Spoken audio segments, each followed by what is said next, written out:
வணக்கம் நேயர்களே.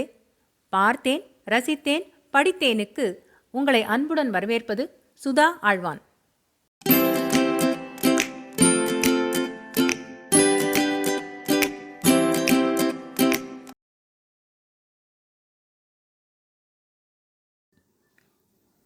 அமரர் கல்கியின் சாகித்ய அகாடமி விருது பெற்ற அலை ஓசை பாகம் 4 பிரளயம், அத்தியாயம் 43 பாமா விஜயம்.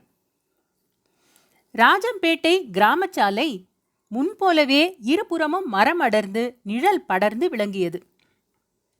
தபால் சாவடியும் 15 வருஷத்துக்கு முன்னால் அளித்த தோற்றத்துக்கு அதிக மாறுபாடு இல்லாமல் காட்சியளித்தது. ரன்னர் தங்கவேலு முன்னை போல் அவ்வளவு அவசரப்படாமல் சாவதானமாக நடந்து தபால் கட்டை எடுத்துக்கொண்டு வந்தான். ஜிங் ஜிங் என்ற சதங்கையின் ஒலி சவுக்க காலத்தில் கேட்டது. ராஜம்பேட்டை அக்ரஹாரம் அன்றிருந்த மேனிக்கு அழிவில்லாமல் இருந்தது. உலகமே தலைகீழாக புரண்டாலும் நம்முடைய கிராமங்களில் அவ்வளவாக மாறுதலை காண முடிவதில்லை. அப்படி மாறுதல் இருந்தால் முன்னே வீடாயிருந்த கட்டிடங்கள் இப்போது குட்டிச்சுவர்களாக மாறியிருக்கலாம். வேறு பிரமாத மாறுதலை பார்த்துவிட முடியாது. ராஜம்பேட்டை முன்னை போல அவ்வளவு கலகலப்பாயில்லை என்பது மட்டும் உண்மை. ஏனெனில் இப்போது அங்கே பட்டாமணியம் கிட்டாவையர் இல்லை. அவர் பார்த்த பரம்பரை கிராம முனிசிப் உத்தியோகத்தை சுண்டு என்கிற சியாமசுந்தர் பார்த்து வந்தான். சினிமா டைரக்டர் ஆகும் ஆசையை எல்லாம் அவன் விட்டுவிட்டான்.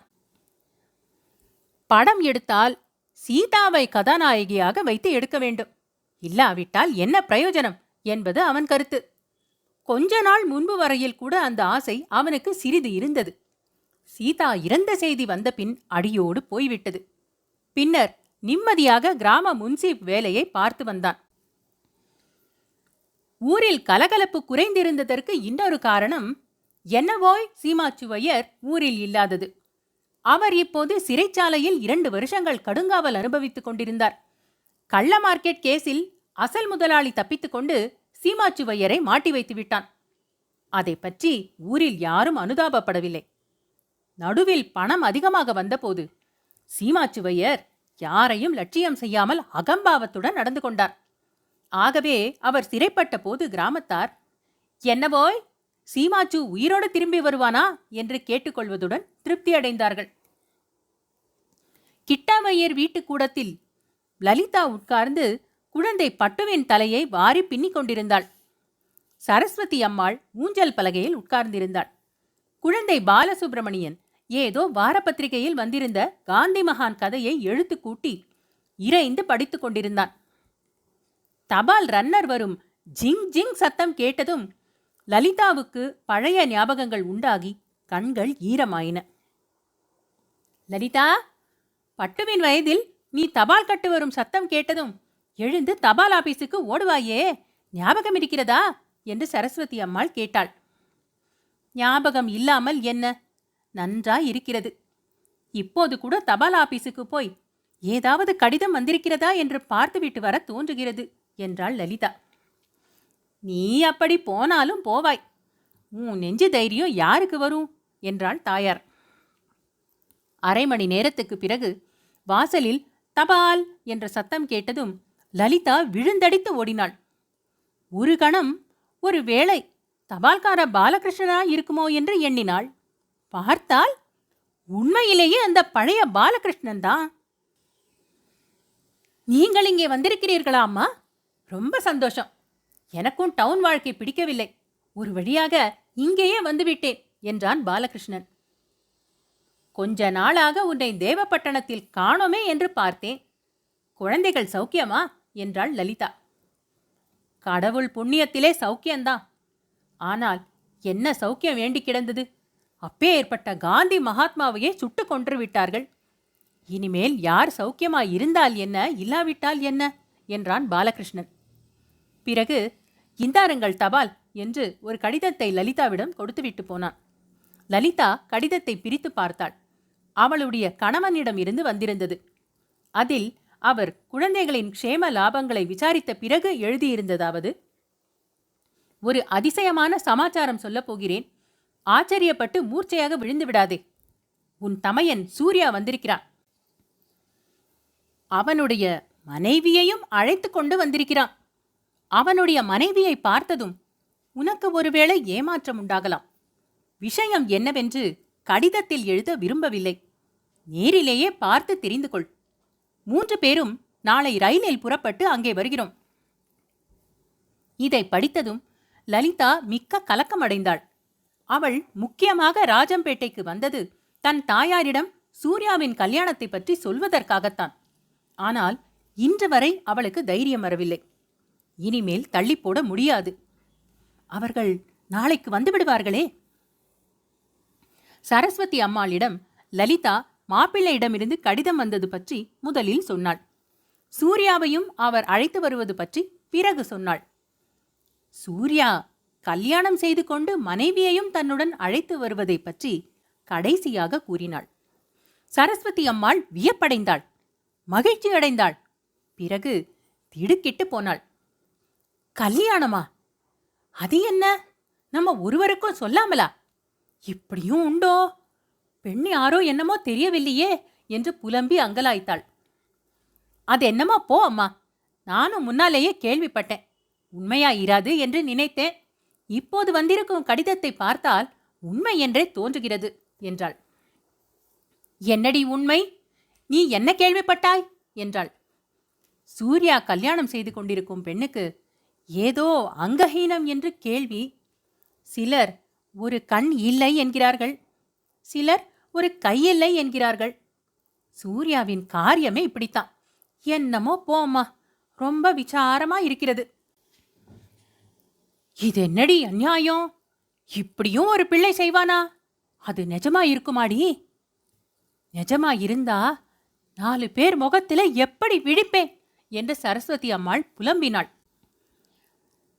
பட்டாபிராமனும் சூர்யாவும் சூர்யாவின் மனைவியும் ஜல் ஜல் என்று சதங்கை சப்தித்த மாட்டு வண்டியில் வந்து இறங்கினார்கள். லலிதா பரபரப்புடன் ரேழிக்கு போனாள். தாரிணியை பார்ப்பதற்கு அவள் மனது துடிதுடித்தது. எவ்வளவுதான் மனத்தை திடப்படுத்திக் கொண்டிருந்தாலும் சமயத்தில் கேட்கவில்லை. நெஞ்சு படபட என்று அடித்துக் கொண்டது. தாரிணியை பார்த்ததும் அம்மா என்ன ரகளை செய்ய போகிறாளோ என்று பீதி வேறு இருந்தது. முதலில் பட்டாபியும் சூர்யாவும் இறங்கினார்கள். பிறகு ஒரு ஸ்திரீ இறங்கினாள். இது என்ன விந்தை? எதிர்பார்த்தபடி இல்லையே. 2 கையிலும் கைப்பெட்டியுடன் இறங்குகிறாளே. கண்களிலும் ஊனம் இல்லையே. கொஞ்சம் நவநாகரிகத்தில் அதிகம் மூழ்கினவளாக காணப்பட்டாள். மற்றபடி அங்கஹீனம் ஒன்றும் தெரியவில்லை. பின்னால் ஒருவேளை தாரிணி இறங்குகிறாளோ என்று பார்த்தாள். அப்புறம் யாரும் இறங்கவில்லை. வந்தவர்களை முகமன் கூறி க்ஷேமம் விசாரித்து உள்ளே அழைத்து போனாள். சூர்யா, இந்த லேடி யாரு? நீ எழுதியிருந்தாயே. நான் எழுதியிருந்தது வேறு. இந்த பெண்ணரசிதான் என்னை மணக்க முன் வந்த என் மனைவி, திவான் ஆதி வராகாச்சாரியார் மகள். இவள் பெயர் பாமா. எங்களுக்கு கல்யாணமாகி 2 வாரம் ஆகிறது. ஹனிமூன் வந்திருக்கிறோம் என்றான் சூர்யா. லலிதாவின் மனம் நிம்மதி அடைந்தது.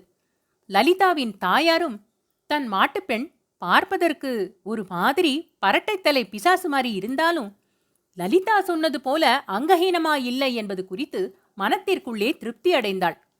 பிறகு லலிதா சூர்யாவை தனியாக சந்தித்து பேசிய போது அவன் கூறியதாவது, உனக்கு கொஞ்சம் ஏமாற்றமாத்தான் இருக்கும். எனக்கோ அதைவிட ஏமாற்றமாயிருந்தது. ஆனால் ஏமாற்றியவள் அத்தங்கா தாரிணி அல்ல, சௌந்தரராகவன்தான். அவனுடைய சுபாவத்தை அறிந்திருந்த அனைவரையும் ஏமாற்றிவிட்டான். தாரிணியைத்தான் கல்யாணம் செய்து கொண்டே தீருவேன் என்றும், அவளுடைய முக லாவண்யத்துக்காக அவளிடம் தான் பிரியம் வைக்கவில்லை என்றும் சத்தியம் செய்தான். மேலும் சீதாவுக்கு தாரிணி கொடுத்த வாக்குறுதியை மீறக்கூடாதென்றும், தன்னிடமும் அதே விஷயத்தை சொல்லியிருக்கிறாள் என்றும் வற்புறுத்தினான். தாரிணி அநேக ஆட்சேபங்களை சொல்லியும் கேட்கவில்லை. டில்லியில் உங்களுடைய உத்தியோக வாழ்க்கைக்கு இடைஞ்சலாயிருக்கும் என்று தாரிணி சொன்னபோது உத்தியோகத்தை விட்டுவிட முன்னமே தீர்மானித்து விட்டதாக பதில் சொன்னான். லலிதா, உண்மையில் தாரிணிக்கும் ராகவன் பேரில் இருதயபூர்வமான அன்பு என்று தெரிந்து கொண்டேன். ஆகவே நான் விட்டு கொடுத்து அவர்களுடைய திருமணத்தையும் கூட இருந்து நடத்தி வைத்தேன். சௌந்தரராகவன் உண்மையாகவே உத்தியோகத்தை விட்டுவிட்டான். இருவரும் வசந்தியை அழைத்துக் கொண்டு ரஜினிபூருக்கு போயிருக்கிறார்கள். ரஜினிபூர் ராஜ்யம் இந்தியாவுடன் சேர்ந்து ஐக்கியமாகிவிட்டாலும் ரஜினிபூர் ராணியம்மாளுக்கு ஏராளமான சொந்த சொத்து இருக்கிறது. தாரிணியின் பேரில் அவளுக்கு மிக்க பிரியம். 2 பேரும் ரஜினிபூருக்கு வந்து பஞ்சாப் அகதிகளுக்கு உதவி செய்து குடியும் குடித்தனமுமாக முயல வேண்டும் என்றும் அதற்காக தன் சொத்துக்களை எல்லாம் எழுதி வைப்பதாகவும் ரஜினிபூர் ராணியம்மாள் சொன்னாள். அதனால் இருவரும் ரஜினிபூருக்கு போயிருக்கிறார்கள். குழந்தை வசந்தியையாவது நான் என்னுடன் ராஜம்பேட்டைக்கு அழைத்து போவதாக சொன்னேன். அந்த குழந்தையும் கண்டிப்பாக வர மறுத்துவிட்டாள். இந்த கடைசி வாக்கியங்களை மட்டும் கேட்டுக்கொண்டு வந்த சரஸ்வதி அம்மாள், ரொம்ப நல்லதா போயிட்டு, அவளுடைய தாயார் இங்கே படுத்திய பாடெல்லாம் போதாதா, பெண்ணு வேற வந்து கலகம் பண்ண வேண்டுமா என்றாள். அம்மாவின் சுபாவம் தெரிந்தவர்கள் ஆனதால் மற்றவர்கள் சும்மா இருந்து விட்டார்கள். பிறகு லலிதா, இந்த பெண்ணை எப்படி பிடித்து கல்யாணம் செய்து கொண்டாய் என்று கேட்டாள். முதலில் இவள் பேரில் எனக்கு மிக்க வெறுப்பு இருந்தது. இவளுடைய குணாதிசயங்களை பற்றி மிகவும் தப்பான அபிப்பிராயம் கொண்டிருந்தேன். தாரிணிதான் இவளை பற்றி எனக்கு சொன்னாள். முதலில் என்னை பார்த்ததிலிருந்து இவளுக்கு என் பெயரில் பிரியம் என்று சொன்னாள்.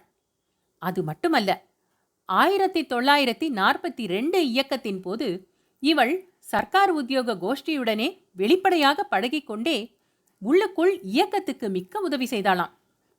தாரிணியை போலீசார் கைது செய்யாமல் இவள்தான் ரொம்ப நாள் பாதுகாத்து வந்தாளாம். என்னை போலீஸ் பாதுகாப்பிலிருந்து தப்புவிப்பதற்கும் இவள்தான் உதவி புரிந்தாளாம். இவ்வளவுக்கும் மேலே இவள் பஞ்சாபுக்கு முன்னதாகவே போய் சீதாவை காப்பாற்றிக் கொண்டு வர முயன்றாளாம். இதையெல்லாம் கேட்டதும் என் மனம் அடியோடு மாறிவிட்டது. பேசி பார்த்ததில் என்னுடைய லட்சியமும் இவளுடைய லட்சியமும் ஏறக்குறைய ஒன்று என்று தெரிந்தது. இவளுடைய வெளித்தோற்றத்தை பார்த்து ஒன்றும் முடிவு செய்யாதே லலிதா. உன் மன்னியுடன் பழகி பார்த்துவிட்டு பிறகு சொல்லு. வெளியே சென்றிருந்த ஷியாமசுந்தர் திரும்பி வந்து அண்ணாவையும் மன்னியையும் பார்த்து மகிழ்ச்சி அடைந்தான். சூர்யாவின் கல்யாணம் ஆகிவிட்டதால் தன்னுடைய கல்யாணத்துக்கு தடை நீங்கிவிட்டதல்லவா? அண்ணா, ரிட்டர்ன் டிக்கெட் வாங்கி கொண்டு வந்தாயா, அல்லது கொஞ்ச நாள் இங்கேதான் இருப்பதாக உத்தேசமா என்று கேட்டான். நீ எங்களை விரட்டி அடித்தாலொழிய ரொம்ப நாள் இங்கே இருப்பதாக உத்தேசம். தேசம் சுதந்திரம் அடைந்து விட்டது. காந்தி மகாத்மா இறுதியாக ஆத்ம தியாகம் செய்து நாட்டில் அமைதியையும் நிலைநாட்டிவிட்டார். இனிமேல் தேசத்தில் செய்ய வேண்டியதெல்லாம் பொருள் உற்பத்தியும் உணவு உற்பத்தியும் தான். முதலில் நம்முடைய சொந்த கிராமத்திலிருந்து ஆரம்பிக்க உத்தேசித்திருக்கிறேன். உழுது பாடுபடுகிறவர்களுக்கு உற்சாகமூட்ட வேண்டும். இப்போது இங்கே எல்லாம் அவ்வளோ கிசான் தொந்தரவு இல்லை. கிளர்ச்சிக்கு தலைமை வகித்தவன் கிசான் சங்கத்தின் பணம் 5000 சூறையிட்டு கொண்டு போய்விட்டான். அதிலிருந்து இயக்கம் படுத்துவிட்டது. இனிமேல் நீ ஆரம்பித்தால்தான் உண்டு. கிசான் இயக்கம் இல்லை என்று திருப்திப்படுவதில் பயனில்லை சுண்டு. உழவர்கள் மன திருப்தியும் உற்சாகமும் அடைய வேண்டும். தாங்கள் உற்பத்தி செய்வதில் தங்களுக்கு நியாயமான பங்கு கிடைக்கிறது என்று அவர்கள் உணர வேண்டும். இல்லாவிட்டால் என்றைக்கிருந்தாலும் கலகமும் குழப்பமும் தான். உணவு உற்பத்தியும் தடைப்படும். ஆகையால் முதலில் உழைப்பாளிகளை சரிக்கட்டிக் கொள்ளப் போகிறேன். பிறகு விவசாயத்தில் நவீன முறைகளை கையாண்டு காட்டப் போகிறேன். என்னுடைய மனைவி பாமாவும் எனக்கு உதவி செய்வதாக சொல்லுகிறாள். நீ என்ன சொல்லுகிறாய் சுண்டு? சொல்லுவதென்ன அண்ணா, நம்முடைய நிலம் முழுவதையும் பிரித்து உழவர்களுக்கு கொடுத்து விட்டாலும் எனக்கு சம்மதம்தான். நீ ஊர் ஊராக அலையாமல் இந்த ஊரிலேயே இருந்தா போதும். நான் எங்கேயாவது போய் ஏதாவது தொழில் செய்து பிழைத்துக் கொள்வேன் என்றான் சுண்டு.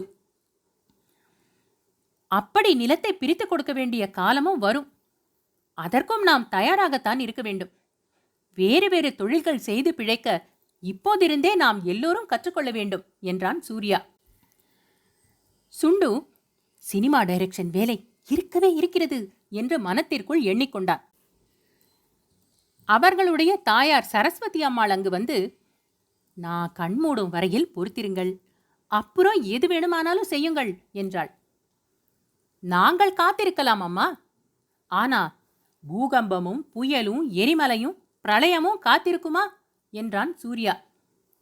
லலிதா, பூகம்பம் பிரளயம் என்றெல்லாம் நீ சொல்லும்போது அத்தையும் சீதாவும் அடிக்கடி காதில் அலைவோசை கேட்கிறது என்று சொல்லிக் கொண்டிருந்தது ஞாபகம் வருகிறது. அவர்களுக்கு என்ன சித்தப்பிரமையா அல்லது அவர்களுடைய காதில் ஏதாவது கோளாறா என்று கேட்டாள். பிரமையா, காதில் ஏதேனும் கோளாறா என்று எனக்கு தெரியாது. அல்லது ஏதேனும் ஒரு தெய்வீக சக்தியினால் வரப்போகும் பயங்கர விபத்துக்களின் அறிகுறி அவர்களுடைய மனத்தில் தோன்றியதா என்றும் தெரியாது. பஞ்சாபில் இருந்து தப்பி ஓடி வந்து நதியில் முழுகிய போது சீதாவின் காது அடியோடு செவிடாகி ஒன்றுமே கேட்காமல் போய்விட்டது. உரத்த பயங்கரமான அலைவோசை போன்ற சத்தம் மட்டும் ஓயாமல் கேட்டுக்கொண்டிருந்ததாம். ஆனால் காந்திஜியின் புனித உடல் தகனமான அன்று சீதாவின் காது கேட்கத் தொடங்கியது. ஹரி, மக்களின் துன்பத்தை போக்குவாயாக என்ற மகாத்மாவின் மனதுக்கு உகந்த கீதந்தான் முதலில் அவள் காதில் கேட்டதாம். இது ஒரு சுப சூசகம் என்று எனக்கு தோன்றுகிறது. மகாத்மாவின் மகா தியாகத்துக்கு பிறகு இந்த பெரிய தேசத்துக்கு பெரும் விபத்து ஒன்றும் கிடையாது. இனிமேல் சுபீட்சமும் முன்னேற்றமும் தான் என்றான் சூர்யா. அந்த தேசபக்த தியாகியின் விருப்பம் நிறைவேறுமாக. அத்தியாயம் 43 பாமா விஜயம் நிறைவுற்றது. பாகம் 4 பிரளயம் நிறைவுறுகிறது. இத்துடன் அலைவோசை கதையும் நிறைவு பெறுகிறது. இந்த கதையில் ஆரம்பம் முதல் பயணித்து எனக்கு ஆதரவு தந்த அனைத்து நேயர்களுக்கும் மிக்க நன்றி. அன்பான நேயர்களே, இது போன்ற மேலும் சுவையான கதைகள் மற்றும் கட்டுரைகள் கேட்க பார்த்தேன், ரசித்தேன், படித்தேன் எங்கள் சேனலுக்கு சப்ஸ்கிரைப் செய்யுங்கள். பொன்னியின் செல்வன், சிவகாமியின் சபதம், பார்த்திபன் கனவு போன்றவை பிளேலிஸ்டுகளாக வரிசைப்படுத்தப்பட்டிருக்கின்றன. ஏனைய பிற கதைகளையும் நீங்கள் கேட்டு மகிழலாம். தமிழ் கதைகள் கேட்க ஆர்வம் உள்ள உங்கள் குடும்பத்தார் மற்றும் நண்பர்களிடம் பகிருங்கள். மிக்க நன்றி.